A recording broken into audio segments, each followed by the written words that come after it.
Hello and welcome to Mouse in the Mitten Trivia Pod, a podcast where you can test your Disney trivia knowledge over a variety of topics. My name's Court and I will be your host. Our game will consist of 5 rounds of 6 questions, covering everything from your basic Disney knowledge to some little unknown facts. Each question is worth 1 point unless otherwise noted.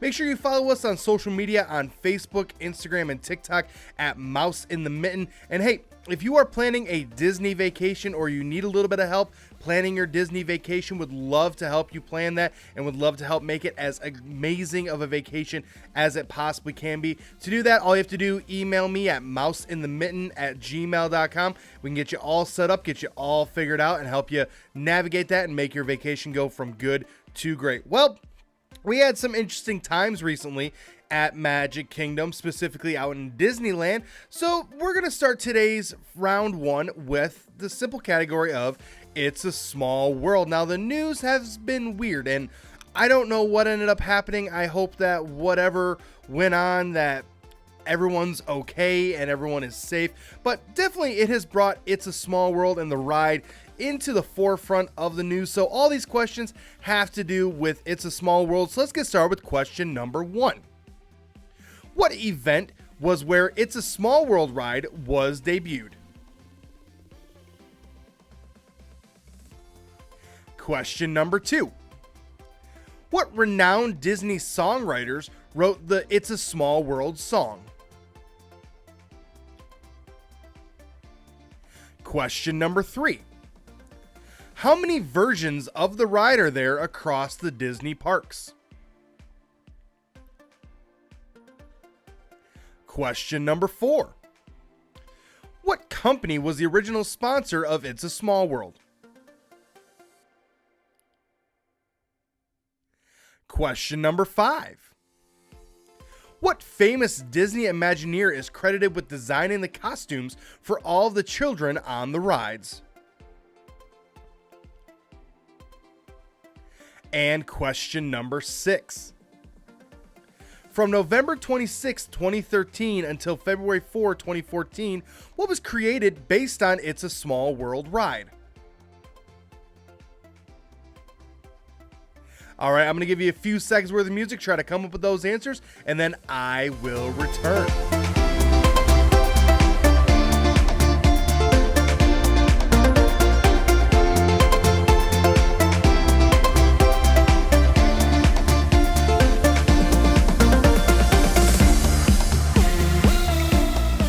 All right, let's get some answers here to It's a Small World. So question number 1. What event was where It's a Small World ride made its debut? Well, that would be the 1964-65 World's Fair. Now, if you had just said the World's Fair, if you had just said 1964 World's Fair, whatever works. But yeah, the correct answer there was the World's Fair. And it was meant to bring people together. And that's why it was in the UNICEF Pavilion, was to kind of bring everyone together. Question number 2. What renowned Disney songwriters wrote the song for It's a Small World? Well, that would be the Sherman Brothers. And in an interview, one of the Sherman Brothers said it's a song that everyone either loves him or they want to punch him. And, you know, that everyone either loves this ride or they absolutely think it's the worst thing in the entire world. And I think part of it is the song as well. It's a song that's very basic, but it's also a really good song as well. The original concept was they wanted all the different nations to sing their national anthem. That, I don't think that would have worked. I think that having them create one song, I think, was the right choice there. Question number 3. How many versions of the ride are there across the Disney parks? There are a total of 5. You have a version, the original one is in Anaheim, and then you have one in Orlando, Paris, Hong Kong, and Tokyo. So a truly world-renowned ride now, and definitely all across different cultures as well. Question number 4.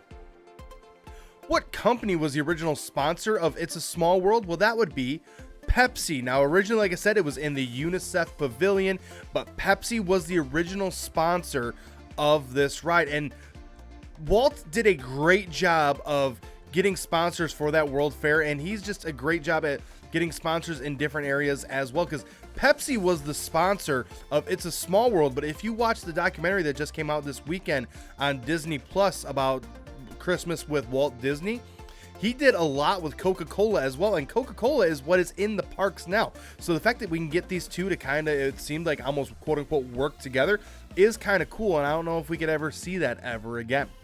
Question number 5. What famous Disney Imagineer is credited with designing the costumes for all the children on the ride? Well, that would be Mary Blair. Mary Blair and her sense of color is the reason why all those costumes turned out so well. If you've been to the Contemporary, the artwork in the Contemporary down in Orlando, that has Mary Blair's fingerprints all over it. She also was involved in a lot of the movies, specifically the coloration in Alice in Wonderland. She is definitely, her work with color is phenomenal. And then last but not least, question number 6. From November 26, 2013 until February 4, 2014, what was created based on the It's a Small World ride? Well, there was an online animated series created, and you could find that series on Disney.com. Now, I went to go look for it. Originally, I couldn't find it on Disney.com. You get that 404 error. I think they've kind of moved on from that. I'm sure you can find some episodes on YouTube, but there's not a lot of it left.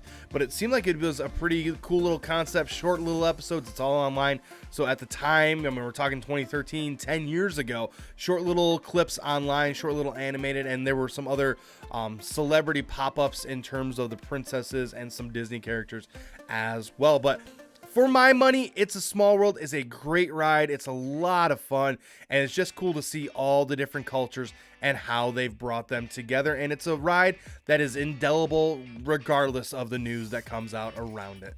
Continuing on now into round number 2. Round number 2 is our Fast Facts round. This round will have simple questions with simple answers. Today's category is Disneyland ride opening years. For this round, what I'm going to do is I'm going to name a Disneyland ride. You just have to tell me within 2 what year that ride opened. So we'll give you a little 2-year buffer there. So I'm going to give you the name of a ride. You have to simply tell me what year did it open in Disneyland out in California.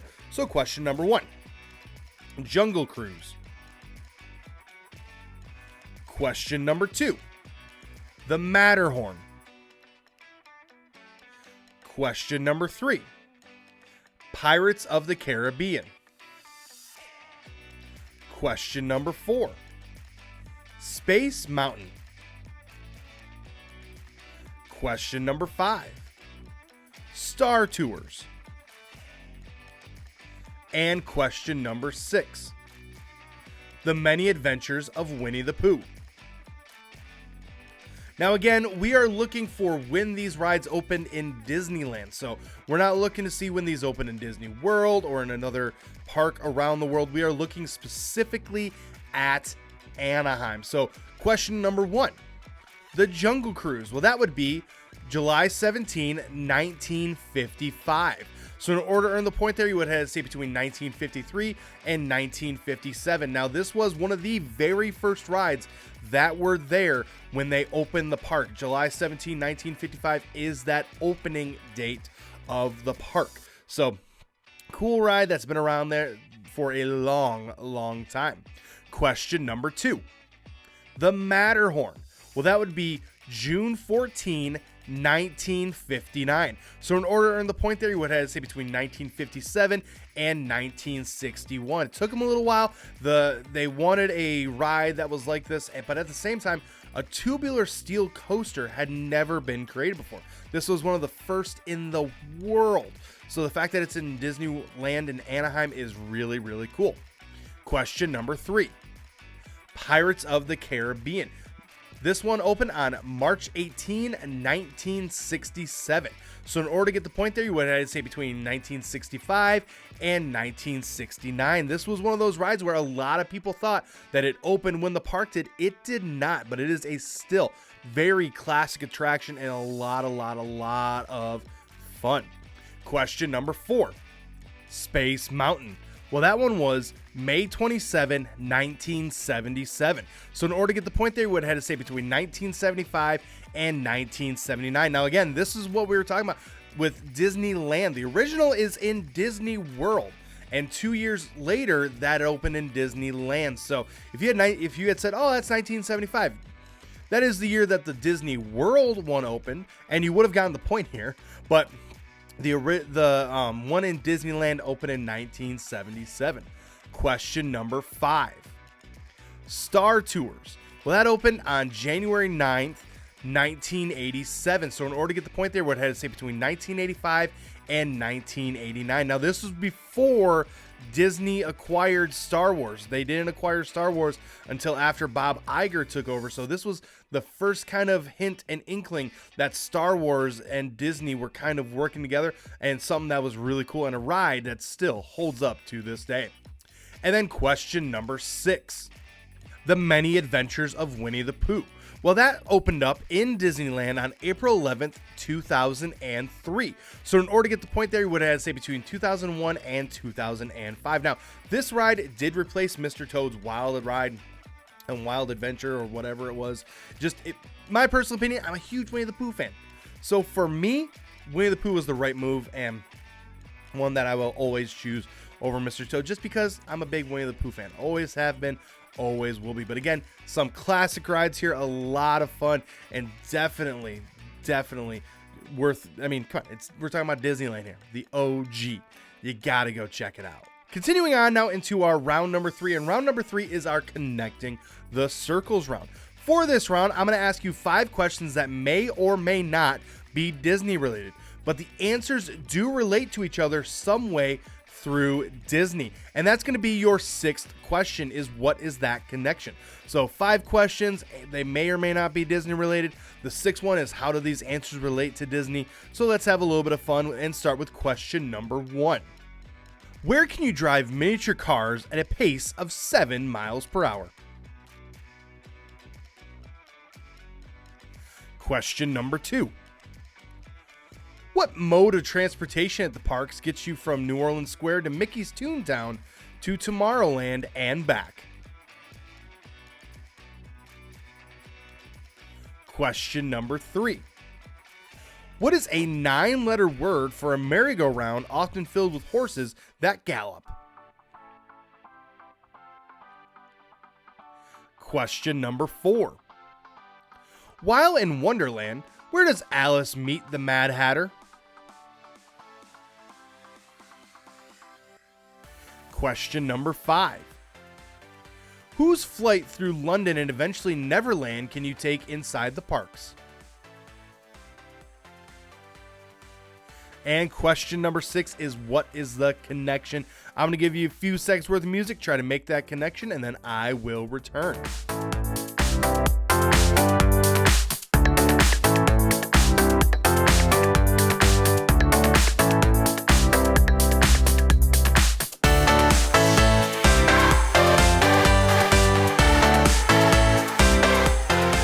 All right, let's see if we can connect those circles. So question number 1.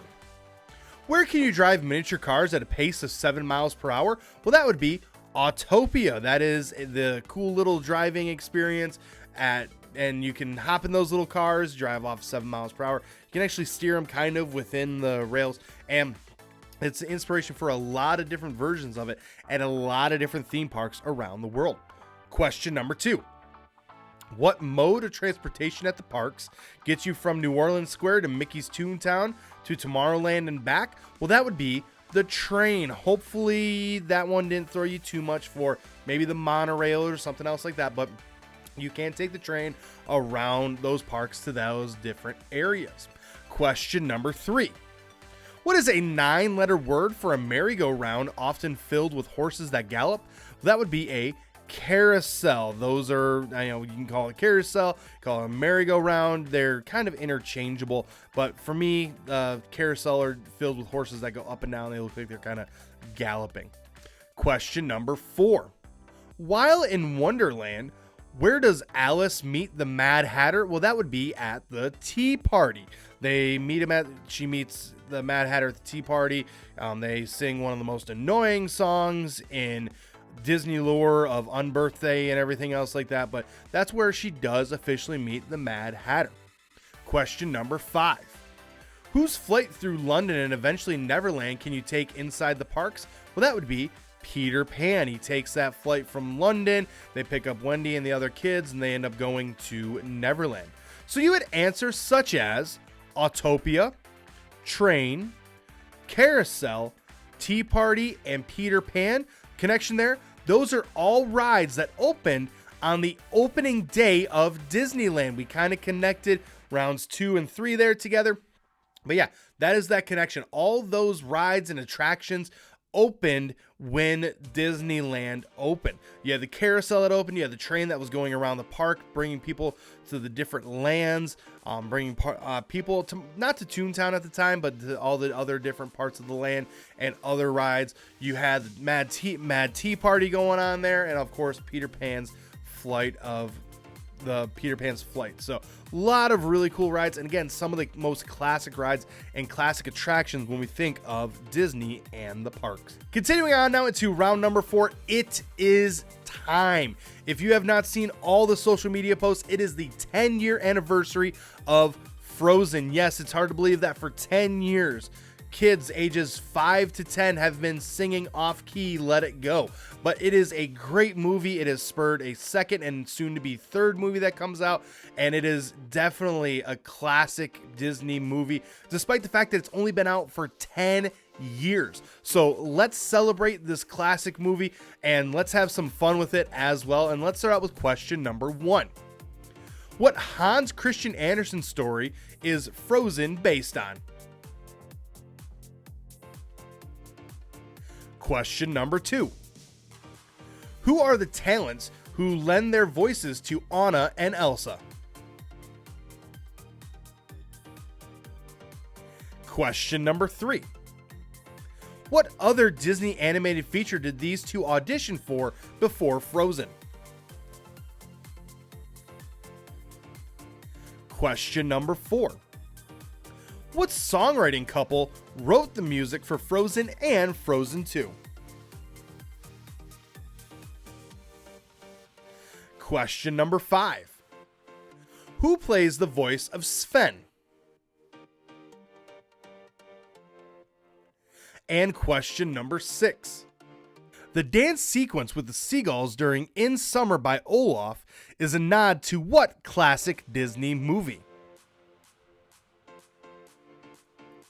All right, I'm going to give you a few seconds worth of music, and then I will return to wrap up this round.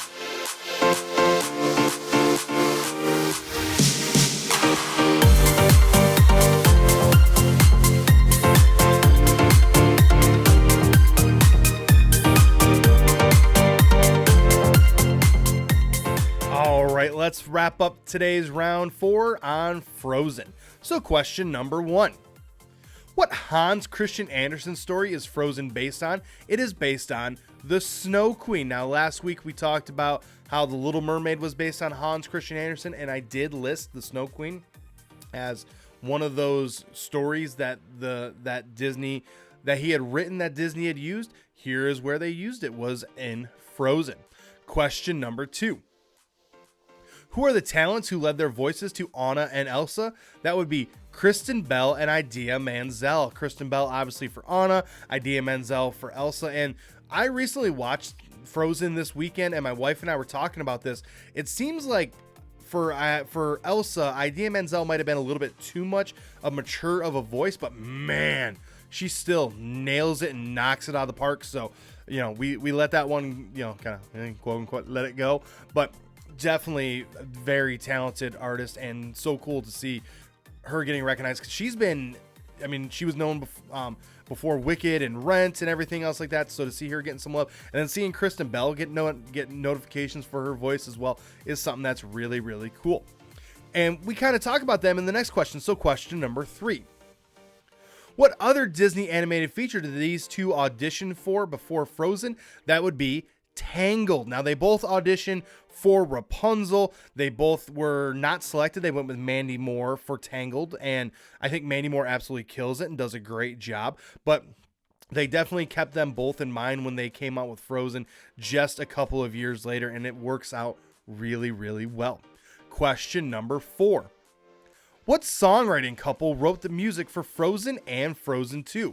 Well, that would be Robert Lopez and Kristen Anderson Lopez. Now, if you've ever watched the behind the scenes or the making of Frozen 2, highly recommend it. Their process and how they write music is incredible. It's something that's really cool and definitely something that if you're looking to become a songwriter of any kind, whether it's for movies or of whatever kind of music you want to write, their process is definitely one in which you can follow and definitely can help you make some really, really good songs. And they've done it multiple times. I look forward to seeing what they do with Frozen 3.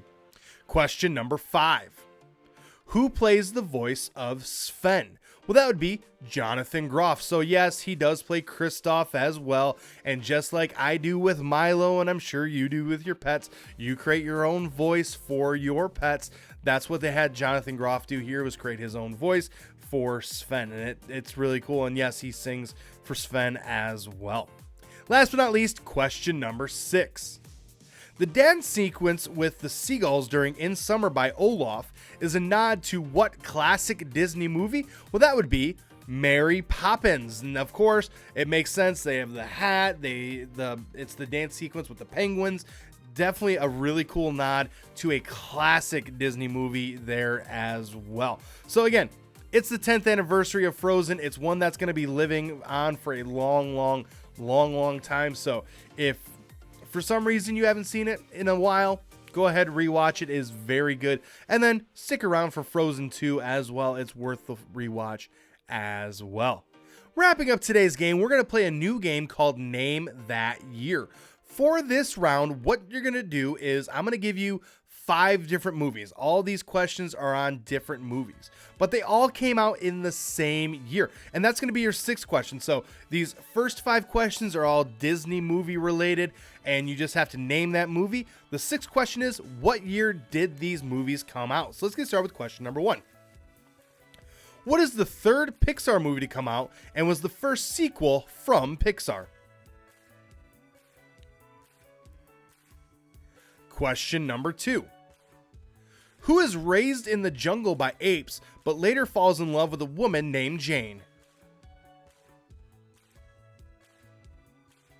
Question number 3.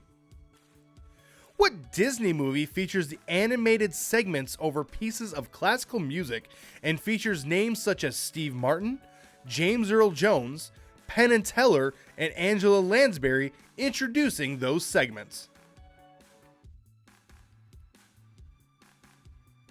Question number 4. What Disney Channel original movie features a girl who idolized Protozoa as part of the group Microbe and their song Zoom? And question number 5.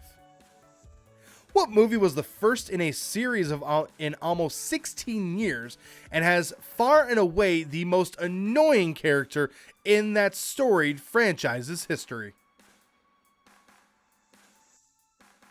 Question number 6 is, what year did these movies come out? I'm going to give you a little bit of time trying to ponder that one, trying to name those movies, and then I will return to wrap up today's game.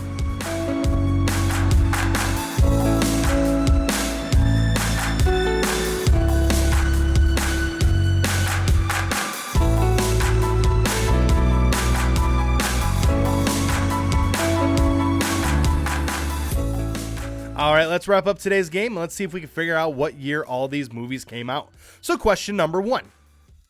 What is the 3rd Pixar movie to come out and was the first sequel from Pixar? That would be Toy Story 2, which was a fantastic movie. Loved it. The animation from Toy Story 1 to Toy Story 2 was incredible. Question number 2. Who is raised in the jungle by apes but later falls in love with a woman named Jane? That would be Tarzan. Now, obviously, there's a lot of different iterations of it, a lot of different stories behind it. Are they related to Anna and Elsa of Frozen? We don't know, but the correct answer there is Tarzan. Question number 3. What Disney movie features animated segments over pieces of classical music and features names such as Steve Martin, James Earl Jones, Penn and Teller, and Angela Lansbury introducing those segments? That would be Fantasia 2000. Now, for a long time, Disney had wanted to do a sequel to the original Fantasia, but obviously it got pushed off. The original Fantasia technically was a flop, but it was also like 2.5 hours long. This version, definitely much shorter, definitely just as good, if not better. A lot of fun, really cool, and they brought in a lot of big names to introduce each segment as well. Question number 4. What Disney Channel original movie features a girl who idolizes Protozoa as part of the group Microbe and their song Zoom? Well, that would be Xenon, Girl of the 21st Century. If It's a Small World was still stuck in your head at this point, congratulations. Zoom, Zoom, Zoom is now stuck in your head. And again, if you have not heard the song in a little bit, check it out. It's on YouTube. And question number 5. What movie was the first in a series in almost 16 years and has far and away the most annoying character in the story's franchise history? Well, that would be Star Wars Episode 1, The Phantom Menace. And of course, that annoying character is Jar Jar Binks. When I was a kid and I first saw this movie, I thought Jar Jar Binks was the funniest thing in the world. Now I just watch it and go, my gosh, you're annoying. Why are you here? And I don't know. It's just what I've always thought. He was funny. Now I've grown. No, it's not as funny. And yes, that is the first time in 16 years that they had come out with another movie in the Star Wars franchise. So we had answers such as Toy Story 2, Tarzan, Fantasia 2000, Xenon Girl of the 21st Century, and Star Wars Episode 1, The Phantom Menace. The year that all those movies premiered was 1999. Yeah, it's hard to believe that we are coming up on almost 24 years since those movies have hit, but yeah, that year was a good year for movies. We saw some classics, of course. We talked about Toy Story 2. We talked about Tarzan. We talked about a reigniting of the Star Wars franchise. So definitely a good year for movies. And of course, the remake of Fantasia 2000 was awesome as well.